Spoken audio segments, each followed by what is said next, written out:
구독자 여러분 안녕하십니까? 저는 올해로 37살이 된 누군가의 소중한 딸입니다.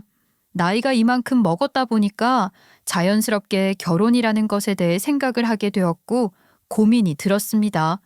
요즘은 결혼이라는 것이 의무는 아니라고 하지만 저는 저희 부모님의 평생 살아온 모습을 보면서 결혼이라는 걸 꼭 하고 싶다고 생각했었거든요. 저희 부모님처럼 알콩달콩하게 행복하게 살고 싶다는 생각을 했고요. 하지만 그게 쉽지는 않은 일이더라고요.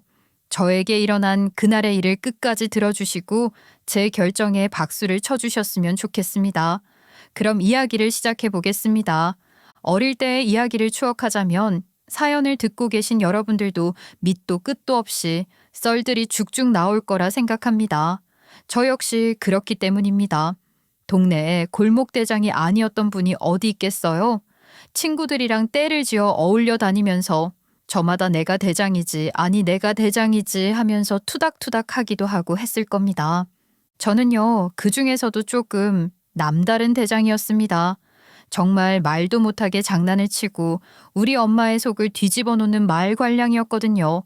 말괄량이라는 단어를 쓰니까 조금 예쁘고 귀엽고 새침한 느낌이 나는데 그런 느낌은 아니었습니다.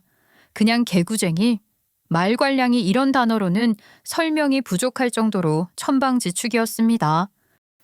아니 진짜 쟤는 뭐가 되려고 벌써부터 이렇게 집을 난장판으로 만들어?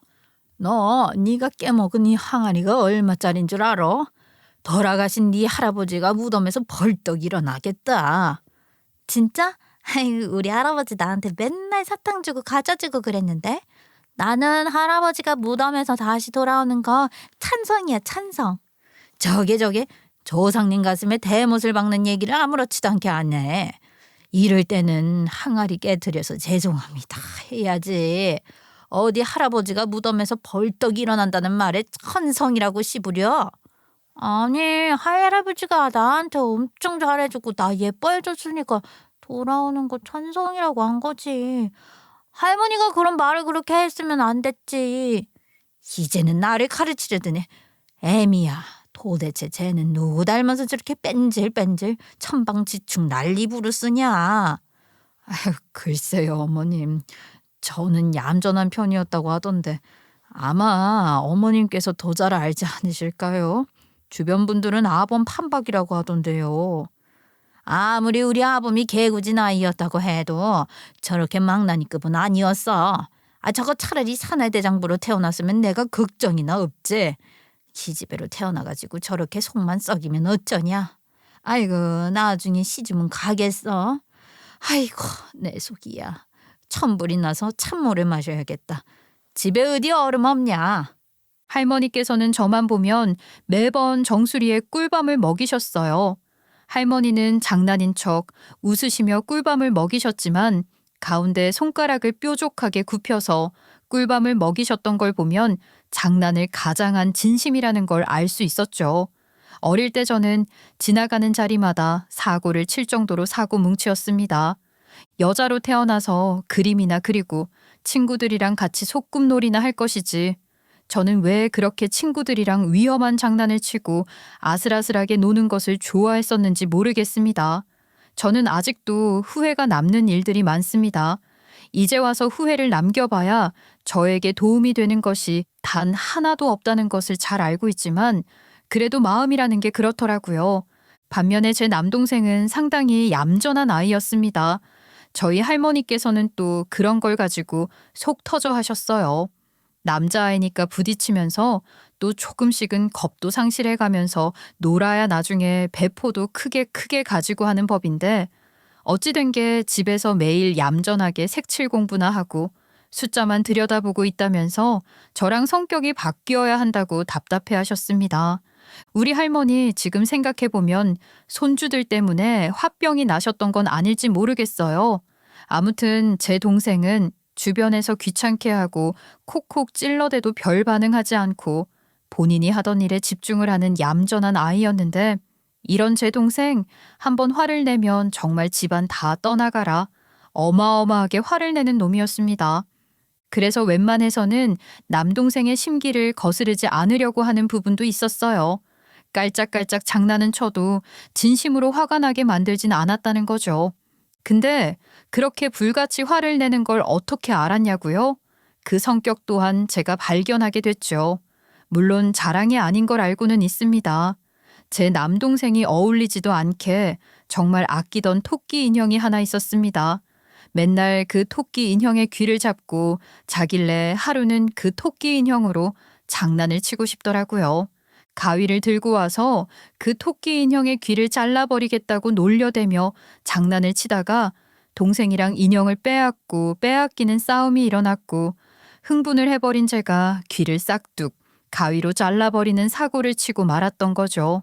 귀 한쪽을 잡고 나동댕이 쳐진 동생은 한참 동안 그 귀를 잡고 씩씩거리다가 저한테 달려들어서 아주 그냥 주먹을 날려버리더라고요. 제 남동생이 저랑 딱 1살밖에 차이가 나지 않아서 힘 자체는 저보다 더 셌는데 제가 누나라는 이유로 그동안 덤비지 않았던 거죠. 저는 동생이 얌전한 편이니까 만만하게 생각을 했던 거고요. 야, 그만 때려. 아프다고 아파. 그만하라니까. 너 내가 엄마한테 다 이럴 거야. 이씨. 누나가 먼저 내 토순이 귀 잘랐잖아. 내 토순이가 얼마나 아팠겠어. 누나 같은 악당은 더 심하게 당해야 돼. 더 맞아야 돼. 저는 봤어요. 그 순간 빛이 나던 안광을 말입니다. 저승까지 쫓아오겠다는 그 마음으로 제 뒤를 쫓아오던 그 악마 같은 모습. 저는 그때 똥을 밟았다는 사실을 깨달았습니다. 이 자식 어마어마한 힘을 숨기고 있었던 걸 하는 생각과 함께 말 그대로 못했다 싶었다니까요. 남동생이 한번 그렇게 화를 내면 감당이 안 되는 수준이었습니다. 그때부터 남동생과 저 사이에는 아주 투명한 벽 같은 것이 생기기 시작했어요. 어찌저찌 엄마가 토순이의 귀를 꼬매주었지만 동생은 토순이는 이미 생명을 잃었다고 생각했고 저는 고작 인형 귀 가지고 왜 그러냐는 마음이 생겨버렸죠. 그래서 저희 두 사람은 서로에게 말도 잘 하지 않고 서로를 건드리지 않고 그렇게 살았습니다. 그러다가 아주 큰 사고가 일어나게 되었습니다.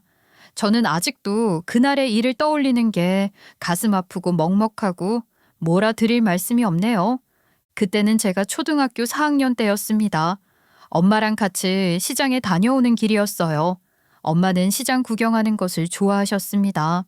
우리 엄마는 성품이 바르고 또 남들에게 친절한 사람이라서 동네 사람들이랑 잘 어울려 지냈고 그만큼 친구도 많고 외향적인 성격이셨어요. 같이 시장에 가서 한아름장을 봐오는 중이었습니다. 횡단보도 앞에 다다랐을 때 길 건너에 저랑 친하게 지내는 친구가 서 있는 걸 발견했습니다. 저도 모르게 너무나도 신이 났던 것입니다.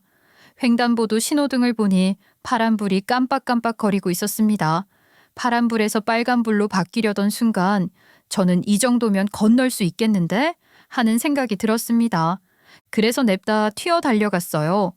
제가 학교에서는 반대표로 달리기 시합에 나갈 정도로 달리기에 자신이 있었거든요. 그 사이에 건너는 거야 식은 죽 먹기나 다름없었습니다. 엄마는 늘 저의 앞뒤를 가리지 않는 성격을 잘 알고 있었기 때문에 깜빡일 때 건너서는 안 된다고 신신당부를 했었지만 순간 까먹고 친구만 보고 냅다 달려간 거죠. 그 순간 신호가 바뀌었고 저 멀리서 오토바이 한 대가 신호등이 바뀐 것을 확인하고 속도를 줄이지 않고 냅다 달려왔습니다. 다현아, 안 돼. 물론 나이가 들어서야 알게 되었지만 오토바이 운전자 역시 문제가 있었습니다. 신호가 바뀌기 전부터 저 멀리서 속도를 줄이지 않고 달려왔으니까요. 미리 출발을 했기에 그만큼 가속도 붙어 있었던 것이었던 거죠.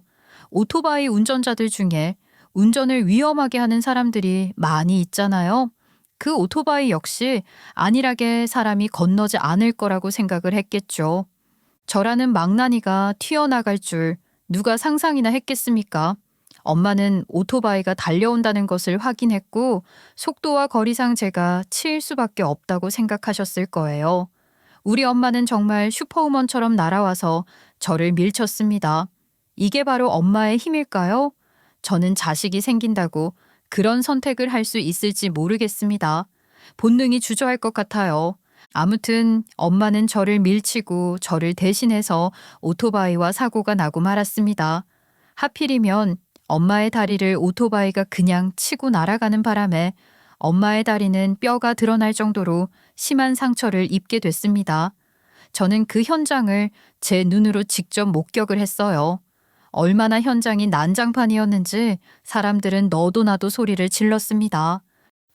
어머머, 아유 어떡해. 빨리 119, 119에 누가 신고 좀 해요. 아이고 이게 무슨 일이야. 119. 엄마, 우리 엄마 좀 살려주세요. 저기 아줌마, 아저씨, 제발 우리 엄마 좀 살려주세요. 이를 어쩌면 좋아. 아이고 저 다리뼈 아니야? 아이고 다리뼈가 다 보일 정도로 사고가 났어. 이거 구급차 빨리 안 오면 큰일 나겠는걸. 다연아, 아줌마한테 와. 지금 구급차 신고할 거니까 엄마 옆에 있지 말고 아줌마 옆으로 와. 사고 난 사람 만지면 안 돼. 다연이 이런 거 보면 트라우마 생겨. 일로 와. 아줌마, 우리 엄마 죽으면 어떡해요? 엄마 제발 정신 차려. 어떻게 나 때문이야. 나 때문에 엄마가 사고 났어. 나 어떡해. 저는 정말 정신을 잃어버린 미친 사람처럼 엄마 주위에서 발을 동동 구르며 어떡하냐는 말만 외쳤습니다. 근처 가게에서 사고 신고를 해주었고 곧 구급차가 와서 오토바이 운전자와 엄마를 싣고 떠났습니다. 엄마의 다리뼈가 어떻게 생겼는지 훤히 제 눈으로 다 보았거든요. 가끔 그 장면이 꿈에 나올 정도로 저에게는 큰 충격이었던 일이었습니다. 정말 심장이 벌렁벌렁 거려서 숨을 쉴 수조차 없을 정도로 멘탈이 탈탈 날아가 버리는 아주 큰 사고였습니다. 너무 놀라서 딸꾹질이 멈추지 않았습니다. 저는 계속 그 자리에서 울면서 뛰어다녔어요. 제 감정을 어떻게 다스려야 하는지 방법을 몰랐기 때문에 그 자리를 미친 사람처럼 뱅뱅 뛰어다닐 수밖에 없었어요. 저도 마음 같아서는 구급차를 타고 엄마가 가는 병원에 따라가고 싶었지만 보호자가 없었기에 불가능했죠. 구급차에 저를 싣고 가는 건 안 된다고 하길래 저는 그 횡단보도 앞에 떨구어졌어요. 물론 거기서 집까지 가는 방법을 알았지만 저는 마치 지방령이라도 된 것처럼 그 자리만 빙빙 돌며 어떻게 하며 울었습니다. 다연아, 일단은 아줌마 집으로 가자. 다연이 집에 지금 누구 있어? 아버지는 언제 집에 오셔? 몰라요. 우리 엄마 어떻게 해요? 아줌마, 우리 엄마 죽으면 나 어떻게 해요? 아빠는 누가 전화하지? 경찰이랑 구급대원이랑 다 엄마한테 갔으니까 아버지께 연락은 알아서 해주실 거야. 다연이 일단 우리 집에 가 있자. 동생은? 다은이는 아마 할머니랑 있을 건데 할머니 집으로 가서 할머니한테도 소식을 전해줘야 하는데. 저는 무슨 말을 뱉는지도 모르게 횡설수설했죠. 결국 회사에 있는 아버지께 연락이 간 모양인지 아버지께서는 병원에 갔다가 엄마가 수술실에 들어가는 걸 확인하고 집으로 오셔서 저를 할머니 집에 맡기겠다고 하셨어요. 다운이는 이미 할머니네 집에 있었기 때문에 저까지 맡기고 아버지만 병원에서 기다리려고 하셨던 모양이었죠. 하지만 저는 떼를 썼어요. 엄마가 괜찮은지 내 눈으로 봐야 할 것 같아서 병원에 가겠다고 울고불고 떼를 썼고 저는 결국 병원에 따라갔습니다. 경찰이 사건을 조사하고 있었던 중이었는지 저에게 진술을 받아가기도 했어요. 저는 모든 게 제 잘못인 것 같아서 펑펑 울기만 울었습니다. 저는 정말 저희 엄마에게 무슨 일이 생길 거라고 생각했어요. 사고 현장이 처참하기도 했고 제가 옆에서 소리를 지르면서 엄마를 불렀지만 엄마가 미동도 없었거든요. 다 제가 잘못했어요. 신호등 깜빡거리는데 제가 뛰어나가서 생긴 사고였어요. 우리 엄마만 살려주세요. 우리 엄마 살려주세요. 사건을 아직 조사하는 중이니까 기다리면 된단다. 다연이라고 그랬지? 엄마 수술 잘 되실 거야. 저는 아무 말도 하지 못하고 있는 아버지와 함께 내내 기도를 했어요. 정말 몇 시간을 화장실 한번 가지 않고 그 자리에서 있었는지 모르겠어요. 슬슬 졸음이 몰려올 때쯤 수술실 문이 열리고 퍼런색 수술복을 입은 의사가 아버지를 찾았습니다. 저와 아버지는 벌떡 일어났어요. 어떻게 됐습니까? 저희 아내 살아있습니까? 괜찮은 건 맞을까요? 의료진이 최선을 다해서 수술을 했지만 다리 상태가 너무 좋지 않았습니다. 살점도 너무 날아가서 봉합하는데 문제가 생겼고 안에 근육도 전부 파열되고 뼈도 산산조각이 났어요. 인공뼈 수술이 아직 기술 미흡으로 이 정도 상처에는 이입이 불가능할 것 같습니다. 게다가 피부 괴사가 시작이 되고 병원에 도착을 해서 저는 너무 어려운 말이라서 알아들을 수가 없었어요. 언젠가는 이 모든 말을 알아듣는 어른이 될 거라고 다짐했죠. 의사의 표정은 안타깝다는 얼굴이었고 저는 정말 엄마가 저를 두고 세상을 떠난 줄 알고 펑펑 울었습니다. 엄마는 국내에서도 큰 대학병원에서 수술을 받았지만 결국 다리를 절단해야 했습니다. 피부가 괴사를 해버려서 살릴 수 없었죠. 수술실에서 나와 중환자실에서 눈을 뜬 엄마는 눈을 뜨자마자 제일 먼저 저부터 찾았다고 하더라고요. 다현이는 안 다쳤어? 괜찮아? 마취약 때문에 말도 어눌하게 다현이 괜찮냐고 물어보는데 눈이 뜨겁다 못해서 타들어가는 것 같았습니다. 초등학생밖에 되지 않았던 저는 그 말에 속이 꽉 막힌 듯 답답해서 울어버렸어요. 바보 같은 우리 엄마는 왜 저를 위해서 다리 한쪽을 희생해야 했을까 싶더라고요. 분명히 엄마는 제가 사고를 당하는 것보다 본인이 사고를 당하는 게 낫다고 생각했겠죠. 저는 그런 엄마의 마음을 이해하지 못했어요. 지금도 100% 이해하는 건 아니고요. 엄마는 왼쪽 다리를 잃었습니다. 아휴, 이상하네. 붙어 있어야 할 왼쪽 다리도 없는데 왜 이렇게 왼쪽 다리가 시리고 아픈 것 같지? 다리가 쑤신다. 미안해. 엄마, 미안해. 엄마는 환상통이라도 느끼는 건지 없는 다리가 아프다고 했어요. 온 가족이 아무 말도 하지 않았지만 저를 원망하고 있는 것 같았어요. 저는 점점 말수를 잃어갔습니다. 엄마의 아픔이 전부 제 탓 같았거든요. 엄마는 다리가 하나 없었기 때문에 걷는 것도 힘들어 하셨어요. 앉아 있다가 일어나는 것도 힘들어 했습니다. 그 사고 이후로 저희 가족은 좌식으로 된 식당 같은 곳은 가지도 않았어요. 엄마가 힘들어 했기 때문이었습니다. 엄마는 늘 의족을 차고 목발을 짚어야 했어요. 의족 때문에 피부가 짓물렀고 여름에는 땀이 차서 힘들어 하셨습니다. 저는 죄인처럼 아무 말도 하지 못했고요. 엄마가 아파하는 건 전부 제 탓인 것 같아서 속이 상했어요. 매일 밤마다 울면서 남몰래 우리 엄마가 아프지 않게 해달라고 열심히 기도를 했죠. 어릴 땐 살이 차오르는 것처럼 다리도 다시 생길 수 있지 않을까 생각했지만 그런 일은 일어나지 않았습니다. 그리고 저는 결심했어요. 꼭 의사가 되어서 우리 엄마의 다리를 편안하게 만들어주고 싶다는 꿈이 생겼거든요. 돈 많이 벌어서 의족이라도 정말 제대로 된 걸 맞춰주고 싶었어요. 그래서 그날 이후로 저는 달라졌습니다. 지 엄마 사고 나더니만 다현이 저거 정신 차렸냐? 어찌 된 게 애가 하루 종일 방에 틀어박혀서 공부만 하더라 이 말이야. 내가 하도 애가 방 밖으로 안 나오니까 뭐 하나 싶어서 들어가 보니까 공부하고 있더라. 공부 끝나면 책 읽고 책 읽는 거 끝나면 공부하고 아이 저게 철들었어 아주. 할머니가 혀를 내두를 정도로 열심히 공부를 했고 저는 제가 꿈을 꿨던 대로 의사가 됐습니다. 우리 엄마는 그걸 평생의 자랑이라고 하셨어요. 아유, 우리 다현이 의사 된 거 정말 축하해. 엄마의 자랑이다 자랑. 엄마, 내가 꼭 공부 열심히 해서 엄마 다리 고쳐주고 싶었어. 지금 의술로는 방법이 없지만. 엄마 괜찮아. 이제 적응도 다 했는데 다리가 생기면 아유 그것도 힘들 것 같아. 나는 말이야 내 다리가 이렇게 됐으니까 네가 의사가 됐다고 생각해. 내가 멀쩡했으면 너 아마 어디 달리기 선수 같은 거 한다고 나을 뛰었을 거다. 엄마는 지금 웃음이 나와? 내 마음 하나 몰라주고. 이렇게 좋은 날 웃어야지 그럼. 우리 딸이 똑하니 의사가 됐는데 나는 다리 하나 없는 거 아무렇지도 않아. 내 딸 다현이만 잘 되면 그걸로 충분해. 그게 엄마의 마음인가 싶었어요. 저는 그런 엄마를 더 이상 실망시키지 않겠다고 결심하고 정말 행동 하나하나에도 조심하면서 제 인생을 가꾸어 왔습니다. 저는 의대에 가서도 정말 누구보다 열심히 공부를 했습니다. 이유는 딱 하나였어요. 장학금을 받고 싶었거든요.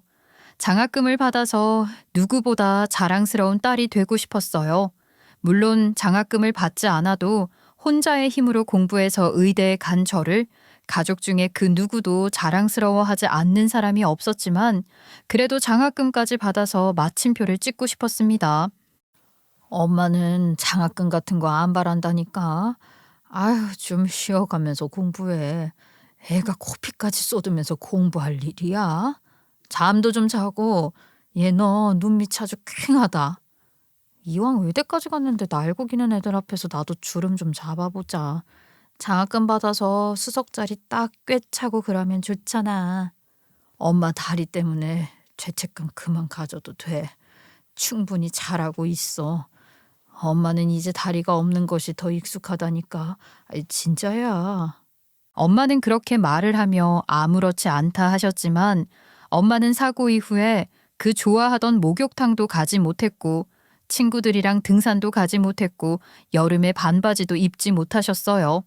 사람들의 시선이 거지 같았으니까요. 저는 이런 사회의 시선을 바꾸고 싶었습니다. 누구보다 자랑스러운 딸이 되어서 말입니다. 제가 대학을 졸업하고 의사가 되었을 때 의료 봉사를 다니게 됐는데 봉사를 주관하는 재단에서 봉사자를 위한 상장을 수여한다고 하더라고요. 본인이 받고 싶은 상 이름을 직접 적으라고 시키셨어요. 의료 봉사였기 때문에 의대생들이 많았기에 이게 기회다 싶었어요. 또 그 재단이 꽤 큰 재단이었기에 봉사자들의 이름으로 가난한 아이들에게 후원을 하기도 하고 그랬거든요. 그래서 기자분들도 몇 분 오셨고요. 1년에 한 번 딱 그렇게 기념 수료를 하는데 다들 착한 의사상, 존경받는 의사상이라고 상장 이름을 적을 때 저는 자랑스러운 엄마상을 받겠다고 했습니다. 자랑스러운 엄마상이요? 아니, 졸업한 지 얼마 안 됐다고 들은 것 같은데 벌써 아이가 있으세요? 대학 다니시면서 결혼도 하신 거예요? 아니요. 제가 아니라 저희 엄마가 받으셨으면 하는데 사실 제가 의사가 될 수 있었던 것은 다 우리 엄마 덕분이거든요. 우리 엄마가 저 때문에 사고를 당해서 다리를 잃으셨어요. 그래서 그런 엄마를 고치고 싶어서 제가 죽어라 공부해서 의사가 될 수 있었거든요. 와, 이거 엄청난 감동 스토리인데요. 상장에 이런 의미를 담을 수 있다는 걸 보여줄 수도 있고 좋을 것 같아요. 혹시 어머님께서 직접 수상도 가능하신가요? 네, 그렇게 해주시면 저는 더 좋을 것 같아요. 행사날 엄마 꼭 모시고 올게요. 사실 대단한 건 누가 봐도 우리 엄마였기 때문에 저는 그 상을 우리 엄마한테 주고 싶었어요. 엄마는 다리가 그렇게 된 이후에 특별히 기가 죽었다거나 의기소침한 모습을 가족들에게 보여주지는 않았었지만 엄마가 가면을 쓴 거라는 생각을 나이를 먹고 하게 됐거든요. 그렇게 시장 구경 가는 걸 좋아했고 놀러 가는 걸 좋아했던 우리 엄마가 집에 틀어박혀 있었으니까요. 저는 그게 다리가 아파서라고 생각했었는데 철이 없고 너무 어렸던 날의 생각이었던 겁니다. 엄마는 다리 때문에 남들의 시선 때문에 나가지 못하고 있었던 건데 말이죠. 저는 그냥 엄마의 마음을 100% 이해하기엔 어리고 또 죄책감에 자기 방어적인 생각을 하고 있었던 거예요.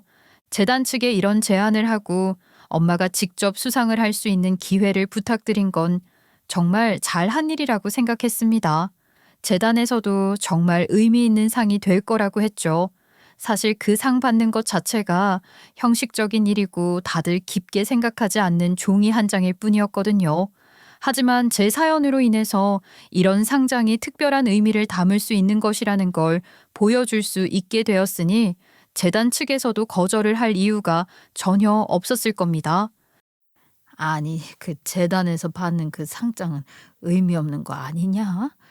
그거 나중에 도움이 되는 것도 아니고 뭐 대단한 것도 아닌데 엄마가 꼭 그 자리에 가야겠어.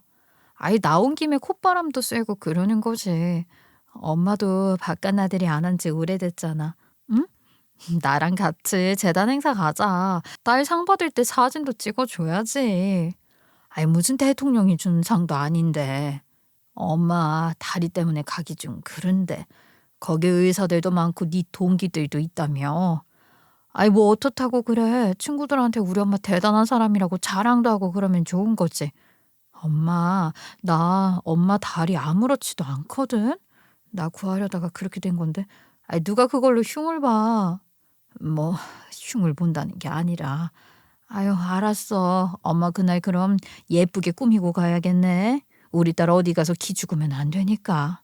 엄마에게는 엄마가 상을 받을 거라고 말을 하지 않았죠. 서프라이즈로 기쁘게 해드리고 싶었거든요.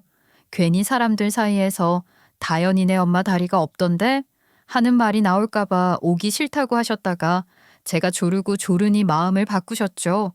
엉겁결에 재단 행사에 따라오게 되었는데 상장을 나누는 시간에 제 이름과 함께 엄마 이름이 같이 호명이 되니까 엄마가 화들짝 놀라셨어요.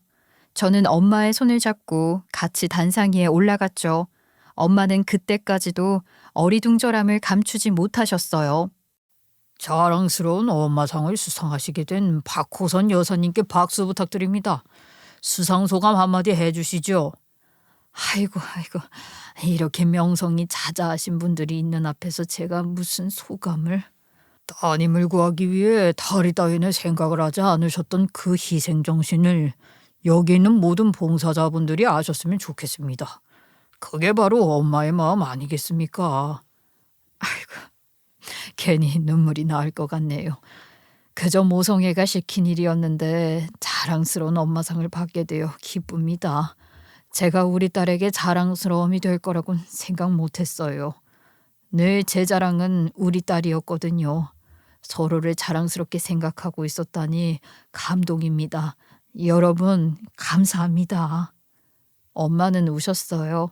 제가 엄마를 부끄럽게 생각한 적이 단 한 번도 없었는데 엄마는 그 형식적인 다리 하나 때문에 제가 부끄러워할 거라고 생각을 하셨었나 봐요. 그래서 자꾸 사람들 앞에 나서지 않으려고 하셨던 거고요. 그날 그 장면이 상당히 인상적이었는지 지역 신문에서 인터뷰도 해갔습니다. 엄마는 그 뒤로 바깥을 돌아다니기 시작하셨어요. 요즘 늦바람이라도 났어?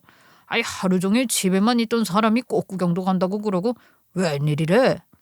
내가 자랑스러운 엄마상까지 받았는데 집에 있으면 안 되지. 나가서 사람들한테 자랑도 하고 그래야지. 엄마는 무척 기뻐하셨어요. 이렇게 기뻐하실 줄 알았으면 진작에 이런 자리를 마련해 볼 걸 하는 생각까지 들었죠. 제가 못난 딸이었더라고요. 저는 그 이후로 엄마와 함께 놀러 다니며 좋은 추억 많이 쌓으려고 했습니다. 나이가 든 엄마가 휠체어를 타야 할 때도 많았어요. 의족을 계속 차고 있으면 반대 다리에도 무리가 오고 엄마가 나이가 있으니까 골다공증도 생각해야 하고 복잡하게 따질 게 많고 그랬거든요. 그러다가 병원에서 남자를 만나게 됐습니다.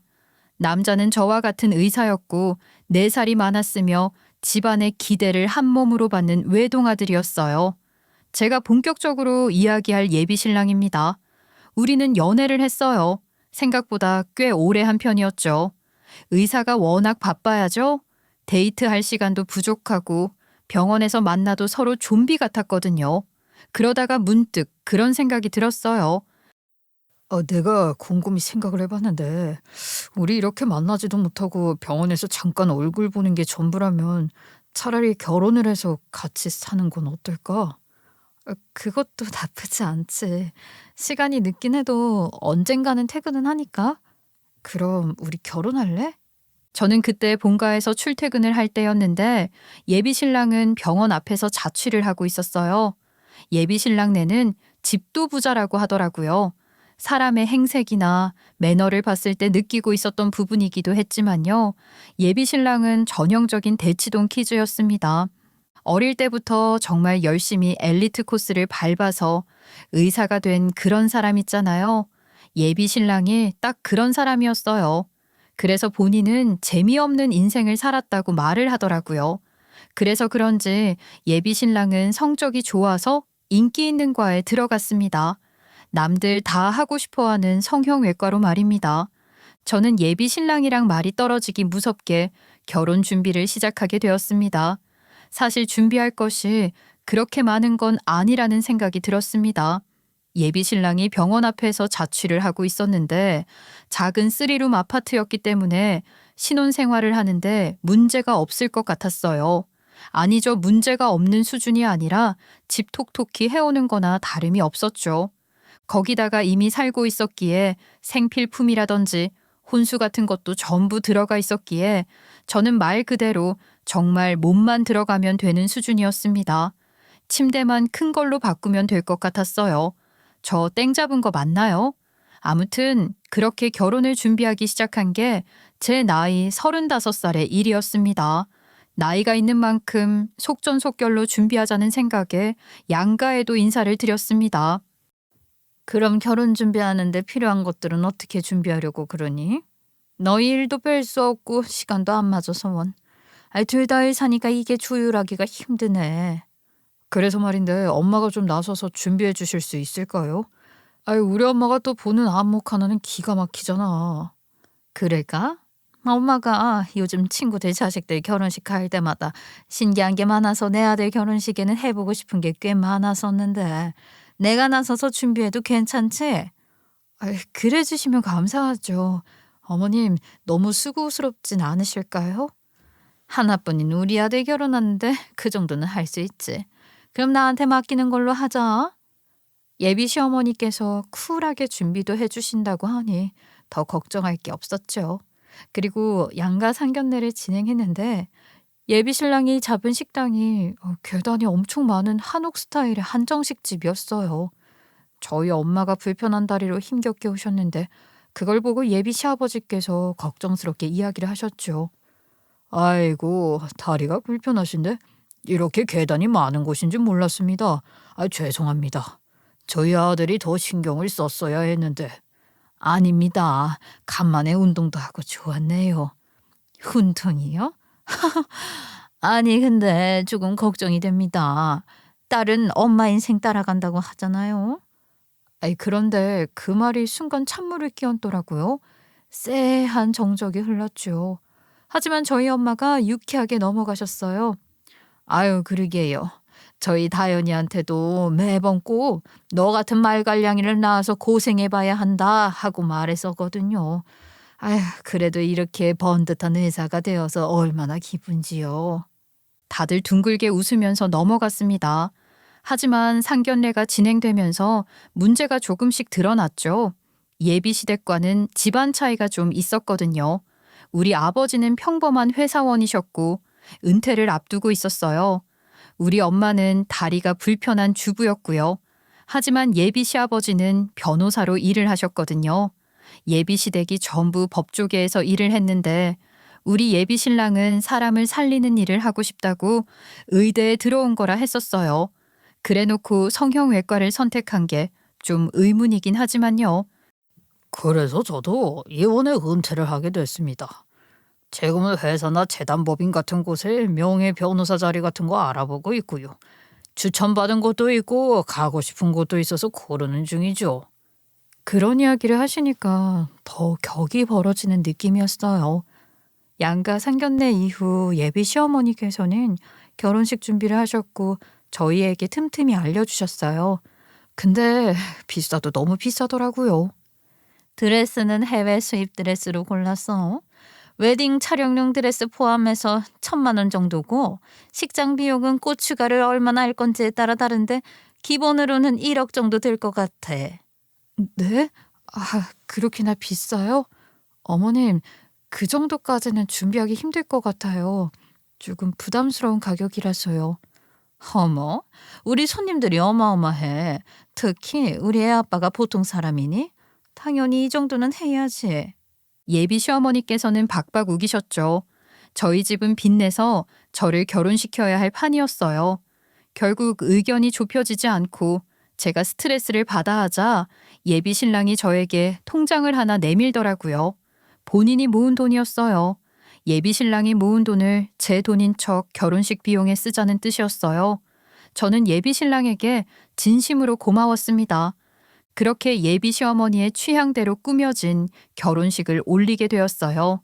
친구들이 신부 대기실에 와서 역시 의사는 달라도 다르다며 드레스도 고급지고 호텔 예식장도 기가 막힌다고 칭찬을 숨기지 않았습니다.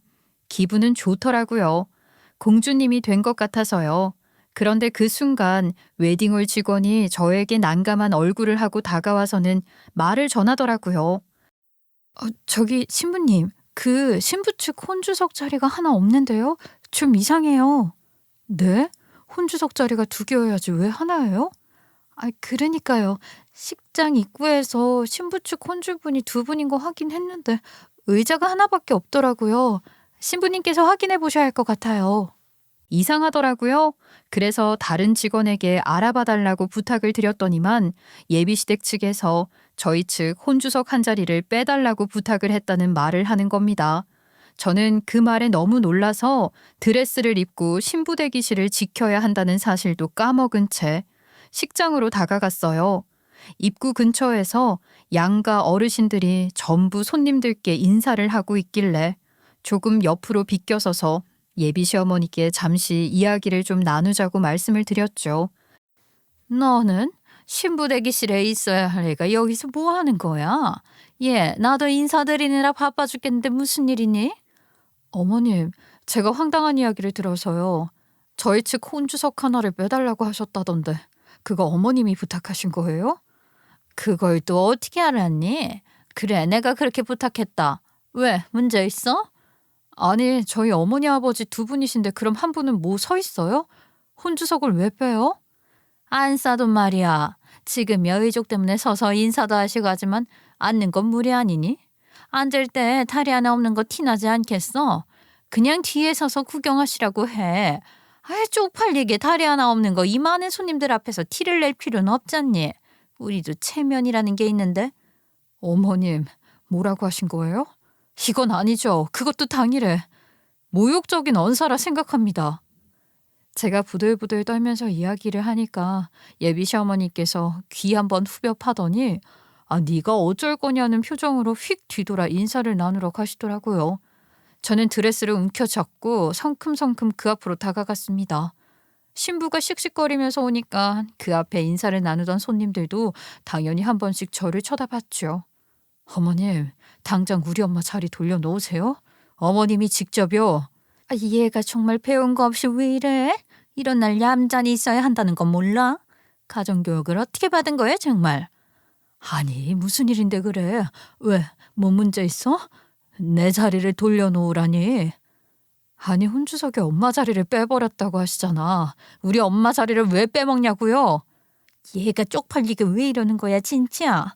결혼식 비용도 겨우겨우 냈으면서 어디서 큰 소리를 내는 거니. 분수를 알아야지. 우리 측 중요한 손님들도 많이 오는 자리라고 내가 말했을 텐데. 중요한 날에 수준 떨어질 필요 없지 않니? 예비 시어머니의 그 말에 그 자리에 있던 모든 사람들이 얼어붙었죠. 저를 말리러 온 예식장 직원들도 기가 막히다는 얼굴을 하고 있었으니 분위기 알만하지 않으세요?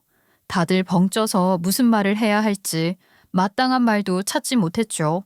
순간 우리 엄마가 고개를 푹 숙이는데 그거만큼 열받는 일이 없더라니까요. 제가 정말 씩씩거리면서 드레스를 입은 것도 까먹은 채 한바탕 하려고 준비를 하고 있었어요. 그 순간 정막을 깨고 어느 한 노신사분께서 예비 시아버지를 향해서 인사를 하셨습니다. 아이고, 제가 늦을 뻔했습니다. 귀한 아드님이 장가를 가셔서 참 좋으시겠어요. 이분이 예비 며느님이시죠? 신부 대기실에 인사를 하러 가야 하나 싶었는데 여기 이렇게 써 있으니 색다르네요. 저에게도 다정하게 인사의 말을 건네시는데 얼굴이 이상하게 낯이 익은 사람이더라고요. 분명히 어디서 본 사람인데 누군지 모르겠다 싶어서 갸우뚱하고 있었습니다. 그리고 제가 열이 받아 있던 상태라서 더 사리 분별을 못하는 상황이었을 수도 있어요. 순간 얼굴이 딱 떠오를 것 같았는데 그분이 갑자기 저희 엄마를 보고 아주 반가운 얼굴을 하시면서 90도로 인사를 하시는 게 아니겠습니까? 분명히 예비 시아버지와 인사를 나눌 땐 우위에 있는 것처럼 손만 딱 내밀고 악수를 청하셨는데 저희 엄마를 보고는 90도 허리를 숙여서 인사를 하시니까 다들 또 놀란 얼굴을 했죠. 사모님을 여기서 다 뵙네요. 어쩐지 신부 미모가 남다르고 기억에 있는 듯 싶었더니. 아이고, 맞네요. 저도 긴가민가 했었는데 아유, 어떻게 이 자리에서 이렇게 만날 수 있을까. 참 인연입니다. 와주셔서 감사합니다. 아니, 사돈께서 이사장님과 어떻게 하는 사이신지요? 순간 예비 시부모님의 얼굴이 굳어지는데 그제서야 딱 떠오르더라고요. 이사장이라는 말에 말입니다. 그분이 낯이 익다 싶었더니만 저희 엄마에게 자랑스러운 엄마상을 직접 시상해 주셨던, 봉사활동을 주관하시던 재단의 이사장님이셨습니다. 저도 의사일을 하면서 너무 많은 환자들과 보호자들을 만났고 오며 가며 인사를 나눈 분들이 많았기 때문에 이사장님의 얼굴이 한 번에 떠오르지 않았던 거죠. 역시 법조계에서 오래 머무른 인맥이 있으신가 봅니다. 집안이 빵빵하시니 이렇게 인덕이 넘치시는 사돈도 얻으시는 거겠지요. 대표님께서 말씀하셨던 저희 재단의 고문 변호사 자리, 저희도 긍정적으로 검토를 해보겠습니다. 사돈 어르신들이 정말 마음이 넓고 따뜻하신 분들이십니다. 저보다 더 잘 아시겠지요. 예, 그럼요. 그러니 저희 아들이 결혼을 한다고 했을 때 저희도 두말 없이 오케이라고 했습니다. 하하, 그럼요. 덕을 크게 보실 겁니다. 말로 설명할 수 없는 모성애와 용기를 가지신 분들 아니겠습니까? 이런 덕 있는 분이 선택한 집안이라면 저희 재단에서도 길고 짧은 걸 따질 필요가 있을까 싶습니다. 더 볼 것도 없지요. 제가 재단에 출근해서 형식적인 회의만 거치고 따로 연락드리겠습니다. 그게 정말이십니까? 저에게 다른 곳에서도 제안이 왔지만 저 이사장님 재단에 꼭 가고 싶어서 죄다 거절했습니다. 하하. 저희 재단이 변호사님이랑 잘 맞았으면 좋겠습니다. 자녀분들이 서로를 위하며 오래오래 행복하길 바라겠습니다. 결혼 진심으로 축하드립니다. 이사장님께서 예비 신랑은 쳐다도 보지 않았지만 저에게는 어깨까지 툭툭 두들겨 주시면서 행복하게 잘 살아야 한다고 덕담을 아끼지 않으셨죠. 그 모습을 본 예비 시어머니와 예비 시아버지의 얼굴이 점점 더 좌불안석으로 바뀌었습니다. 혼주석을 빼라고 급차이가 난다고 운운하더니만 바로 뒤에 이런 일이 생길 줄 알았겠습니까? 예비 시아버지께서 저에게도 몇 번 이야기를 하셨던 곳이었어요. 가고 싶은 재단 고문 변호사 자리가 있는데 워낙 복지가 좋아서 들어가기 힘든 곳이라고 했거든요. 나이가 들어서 은퇴한 사람들이 대부분 노리는 자리라고 연줄이 닿았으면 좋겠다고 이야기를 하셨던 곳이 바로 자랑스러운 엄마상을 시상해준 그 재단이었던 것입니다. 이렇게 긍정적으로 말을 해주셔서 감사합니다. 덕분에 저에게도 저희 가족에게도 좋은 날이 될 것 같습니다. 주인공이 제가 아닌데 제 덕이면 되겠나요? 신부가 아주 자랑스러운 딸입니다. 마음도 넓고 깊고요. 결혼 축하합니다, 다현양. 감사합니다. 오늘 이렇게 자리에 찾아와 주셔서요. 꼭 결혼식 끝까지 보고 가셔야 해요? 그럼요. 누구 부탁인데. 내가 시간이 없어도 꼭 결혼식은 끝까지 보고 가리다. 그렇게 웃으면서 이사장님이 들어가자마자 예비 시부모님께서 사색이 된 얼굴로 저를 보셨죠. 특히 예비 시모께서는 벌벌 떨기까지 하시더라고요. 본인이 혼주석을 뺀 죄가 있어서 더 그러겠죠. 제 눈치 살살 보면서 물어보시더라고요. 아니 타연아, 너는 어떻게 저분이랑 아는 사이인 거야? 우리도 이사장님이랑 컨택을 하기가 얼마나 어려웠는지 몰라. 청렴하신 분이라 이런 인맥으로 자리를 내주실 분도 아니라고. 저랑 인연이 있다기보단 저희 엄마와 더 친분이 짙으시죠. 아버님께 고문 변호사 자리 드린다고 한 것도 다 저희 엄마 덕일 텐데 혼주석을 빼신다고요?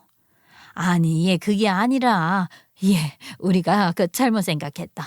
내가 당장에 직원한테 말을 해서 혼주석 제자리에 돌려다 놓으라고 말을 하마. 응? 이런 일로 우리 좋은 날 기분 상하지 말자. 애초에 기분을 상하게 만드신 게 누군데 저한테 기분 상하지 말자는 이야기를 하세요? 정말 해도 너무한 것 같네요. 어떻게 혼주석을 빼요? 제가 화가 나서 따박따박 말을 하자 예비 시어머니께서는 마치 저에게 무릎이라도 꿇을 기세로 잘못했다고 말을 하셨어요. 예비 시아버지께서도 난감하신지 연신 흐르는 땀을 손수건으로 닦아내셨죠. 아마 그 혼주석을 빼라고 명령을 한 게 예비 시어머니 혼자만의 독단적인 결정이겠어요. 예비 시아버지께서도 동의를 했으니까 예비 시어머니께서 옳다구나 싶어서 행동으로 옮기신 거겠죠. 그리고 그 사실을 몰랐다는 예비 신랑의 태도에도 문제가 있다고 생각했어요. 예비 시부모님의 그런 꿍꿍이도 못 알아채는데 저랑 결혼을 한 다음에는 얼마나 저를 더 고통스럽게 할지 모르는 것 아니겠어요.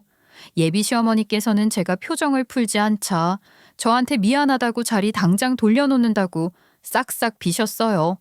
그런데 저는 그런 생각이 들더라고요.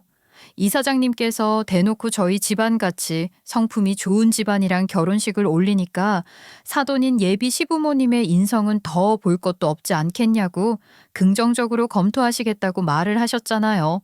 그 말 때문에 태도가 바뀐 것 아니겠어요? 방금같이 우연적으로 일어난 일이 아니었다면 저는 지금까지도 예비 시어머니와 혼주석 자리를 가지고 실랑이를 벌이고 있었겠죠. 그 과정에서 흘러나오는 말로 인해서 저희 부모님께서는 상처를 받으셨을 거고요. 우리 엄마는 식장에서 딸이 결혼을 하는데 혼주석에 앉아있지도 못할 뻔한 상황이 일어났을 수도 있고요. 어이가 없어도 너무 없는 거죠. 거기서 시간을 너무 지체했던 건지 호텔 식장에 안내방송이 나오기 시작했습니다. 곧 식이 시작된다고요. 저는 신부대기실에서 손님도 제대로 맞이하지 못한 채로 버진로드를 걸어야만 했습니다. 결혼 행진곡이 나오고 문이 활짝 열리고 예비 신랑이 먼저 당당하게 걸었고 그 뒤에 저는 아버지의 손을 잡고 버진로드를 걸었습니다. 결혼식은 정신이 없었습니다. 조명이 너무 밝아서 앞이 잘 보이지 않았거든요.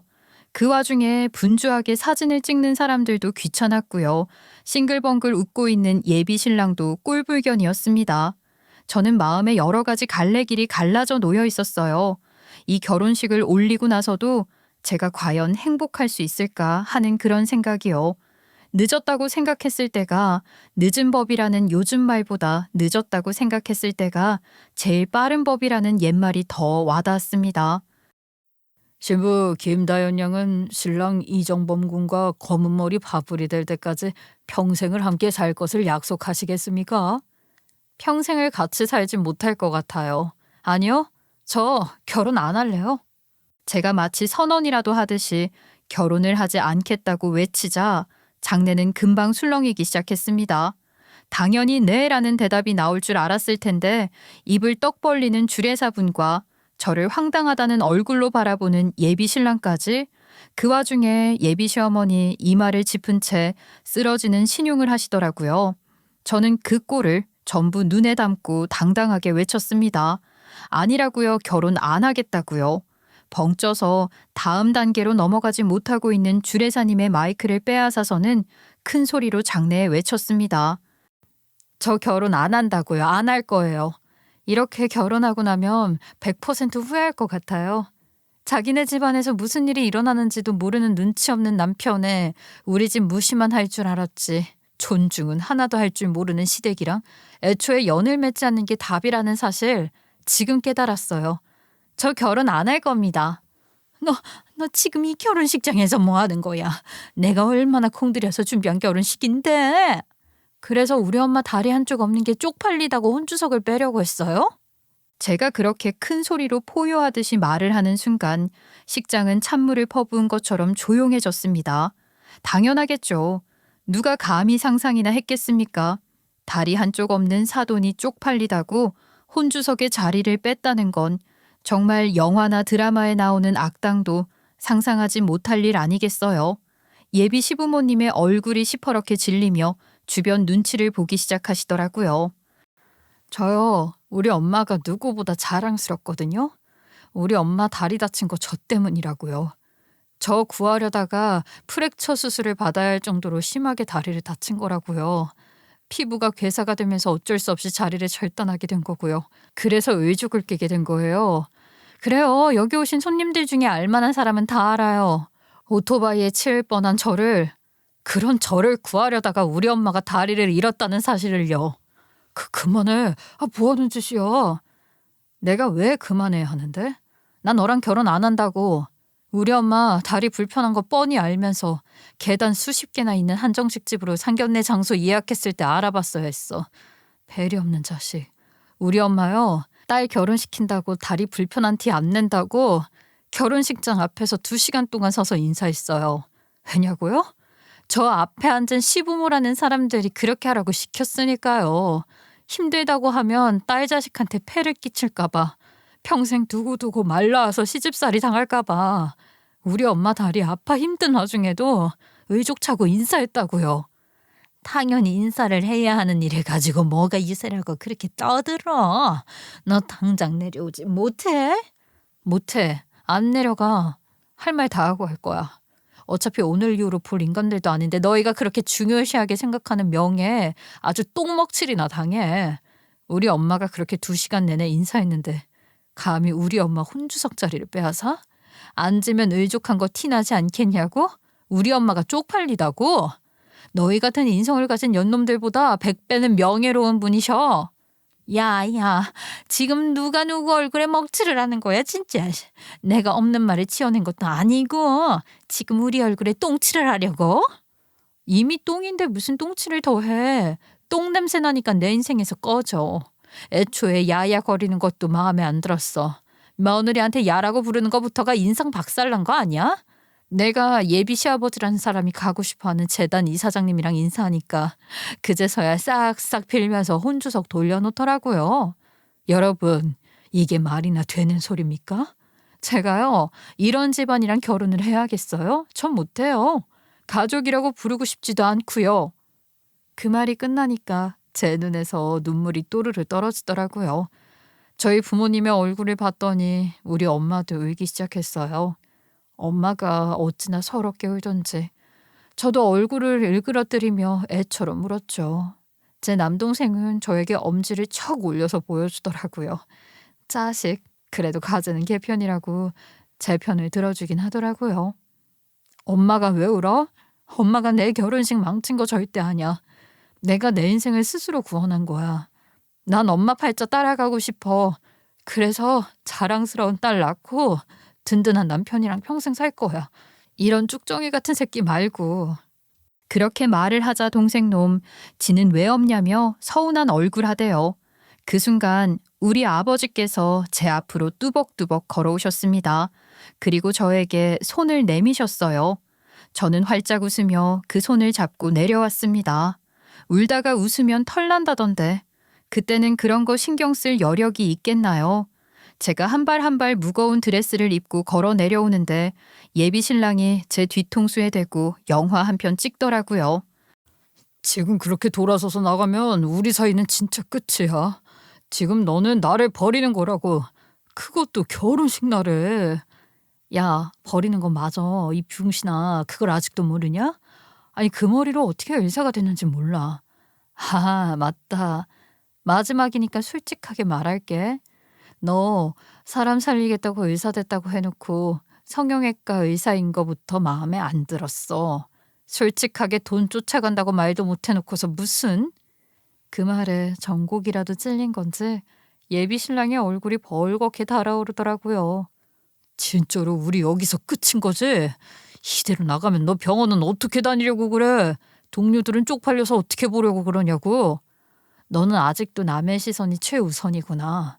나는 내 인생이 최우선인데? 집안이 빵빵하고 법조계고 의료인이면 뭐하냐. 인성이 개차반인데. 나는 평범해도 인성 좋은 사람이랑 결혼할 거야. 우리 가족 다 이해해주는 그런 남자랑. 그래서 이 결혼은 파투야. 그러니까 내 인생에서 꺼져버리라고. 그 말을 끝으로 저는 마치 허물을 벗는 애벌레처럼 거추장스럽던 면사포를 벗어 던졌습니다. 그리고 드레스 앞자락을 잇는 힘껏 올렸습니다. 혼자서 버진로드를 뛰었어요. 저 달리기 진짜 잘했거든요. 그 긴 버진로드를 거추장스러운 높은 구두까지 벗어 던지고 달려나가는데 그렇게 속이 시원할 수가 없더라고요. 그 구두 몇백만 원짜리 웨딩 슈즈라고 하던데 불편하기만 더럽게 불편했거든요.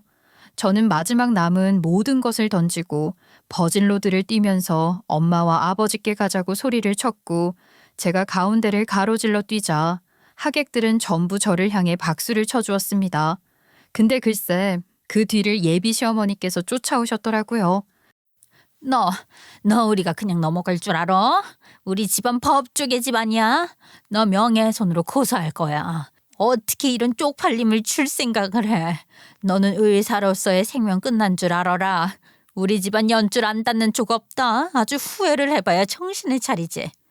그런데 그 순간 저에게도 구세주 같은 분이 등장하셨죠. 바로 이 사장님이셨습니다. 이 사장님이 혀를 끌끌 차는 소리가 제 귀까지 강타했어요. 이런 사람들인지도 모르고 냅다 취직을 시킬 뻔했네. 다현 양이 의사생활을 못할 리가 있어? 걱정 말게나. 내가 연줄을 써서라도 어떻게든 좋은 자리 지어줄 테니. 가족들도 명심하세요. 남의 집 귀한 딸 그렇게 무시하면 벌 받는다는 걸. 의료봉사 한 번을 안 오던 수석보다야 다현 양이 훨씬 낫지. 저는 그렇게 파혼녀가 되었습니다. 제 결혼식 이야기는 의사 동기들 사이에서 전설처럼 떠내려오는 구전이 되었죠. 그 이후에 별일 없었냐고요? 그럴 리가요. 당연히 식장값을 물어내라는 것부터 시작해서 예비시댁이었던 그 개차반 집안에서 난리를 쳤지만 제가 그걸 왜 물어내요? 애초에 저는 원하지도 않았던 사치였는걸요. 저는 그냥 소송 걸라면 걸어라 하고 배째라고 나갔어요. 제가 버티니까 나중에는 결국 지들도 이런 걸로 소송까지 걸어서 이상한 소문이 도느니 어차피 반반 결혼이었으니 됐다고 치자고 하더라고요. 사실 그 돈 예비 신랑 돈이었는데 말이죠. 멍청이들. 그 이후에 저는 병원 멀쩡하게 잘 다니고 있어요. 예비 신랑이 자리를 떴죠. 소문이라는 게 어떻게 돌았을지 뻔히 예상 가시죠. 저희 아버지께서는 은퇴 후 이사장님과의 인연으로 재단에 취직을 하시게 되었어요. 일반 사무직이긴 하지만 봉사하러 다니는 거 도와주고 필요한 물품 정리하고 그런 일을 맡아서 하시게 되었죠. 그리고 제가 그 난리를 친 지도 2년이라는 시간이 지났죠. 2년 전 일을 이렇게 들추는 데는 이유가 있답니다. 저 다음 달에 결혼하거든요. 누구랑 하냐고요? 놀라지 마세요. 재단 이사장님 조카랑 합니다. 그날 조카분이랑 같이 결혼식 왔다가 저의 당당한 모습에 친구를 하고 싶다고 했었는데 우리 아버지께서 한번 만나보라고 연결해 주셨어요. 알고 보니 조카가 재단에 다니고 있었더라고요. 우리 아버지랑 사무실에서 자주 부딪히게 되었고 슬쩍 말을 했나 봐요. 저랑 친해지고 싶다고요. 처음엔 친구로 시작했는데 자연스럽게 연애하게 됐고 다음 달에 결혼하기로 준비까지 마쳤답니다. 제 인생 파혼 한 번으로 정말 잘 풀렸죠. 전 예비 신랑은 뭐 하냐고요? 몰라요. 제가 알아서 뭐 하겠어요. 일하던 병원 그만둔 뒤에 성형외과 페이닥터 들어갔다고 들었던 것 같은데 돈을 쫓던 사람이니까 알아서 잘 살겠지요. 아마 속은 쓰릴걸요? 평생 모은 돈 결혼식 비용으로 쓰자고 저한테 주고 예비 시부모한텐 말도 못했을 테니까요. 저는 잃은 거 하나 없이 술술 풀린 인생 얻었으니 그걸로 만족합니다. 파혼이라는 거 주눅 들 만한 일도 아니더라고요. 시간이 지나면서 하나의 에피소드가 되었으니 앞으로 새 신랑과 행복하게 잘 살아보겠습니다. 감사합니다.